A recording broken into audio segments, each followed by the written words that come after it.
ঘটনাটো মানে এনেকুৱা ধৰণৰ যে ইয়াত যিজন ধৰক ওনাৰ আছিলে তেওঁলোকে নাজানো কাৰ কেনেকে চিনাকিত আহি পেলাই এই ঘৰটোৰ মুঠতে কোনোবা ভাড়াতীয়া আছিলে বুলি আমি অৱগত।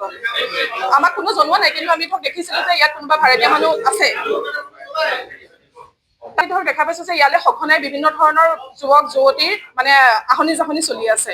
গতিকে আমি প্ৰতিবেশী হিচাপে কাৰণ মানুহসকলে আলহী অহা যোৱা থকাৰ ধৰণ এটা আমি ধৰক দেখো, কিন্তু এওঁলোকৰ ক্ষেত্ৰত অকণমান ব্যতিক্ৰম দেখি আমাৰ ওচৰ চুবুৰীয়া আমাৰ গোটেইকেইঘৰ মানুহে আমাৰ মানে অকণমান চকু পৰিছিলে যে কি হ'ব ধৰিছে ইয়াত। কেইবাদিনো ধৰি আমি ধৰক সুবিধা চাই আছিলো, কিন্তু আজি যেতিয়া দেখিলো যে ইয়াত ধৰক ছোৱালী ৩-৪জনী সোমাই আছে আৰু বাহিৰৰ পৰা ধৰক ল'ৰা 3-4জন আহি পেলাই সোমাইছেহি, আৰু সেইটোকে সুযোগ লৈ পেলাই আমি গোটেইকেইজনে ধৰা ধৰিলো আৰু পিছত প্ৰশাসনক জনালো। তেওঁলোকে আহি পেলাই ইয়াৰ পৰা কৰায়ত্ব কৰি তেওঁলোকক লৈ গৈছে। সেইটো মোৰ আপোনাৰ 15-20 দিন মানৰ পৰা চলি আছে। একজেক্ট ডেটটো ধৰক মই ক'ব নোৱাৰিম, কিন্তু ধৰক 15-20 দিনৰ পৰা এই ঘটনাখিনি ঘটি আছে। আজিতো ধৰ এতিয়া ধৰিতো ধৰ 3জনে যুৱতী 3গৰাকী নে 4গৰাকী নিছে আৰু যুৱক এজনকহে ধৰিবলৈ সক্ষম হয়, কাৰণ বাকী কেইজন মানে আমি মানুহকেইজন গোট খাওঁ মানে তেওঁলোকে আমাৰ চকুৰ সন্মুখতেই পলাই কোনোবা আগফালে গ'ল, কোনোবা পিছফালে গ'ল।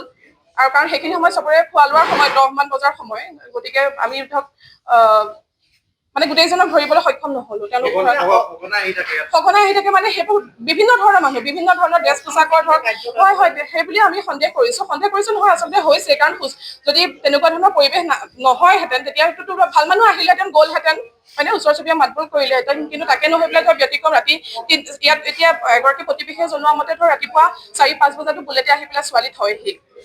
তেওঁলোকৰ গেট খোলাই থাকে, মানুহ যেতিয়াই মন যায় আহিব পাৰে, যেতিয়াই মন যায় যাব পাৰে। ৰাতি মানে 12-1 বজালৈকে আকৌ ৰাতিপুৱা 4-5 বজাৰ পৰা মানে কাৰ্যসূচী তেওঁলোকৰ আৰম্ভ হৈ যায়। গতিকে এইবিলাক অসামাজিক। আমাৰ এখন বহতীয়া গাঁও ৰদালি পথ। হয়।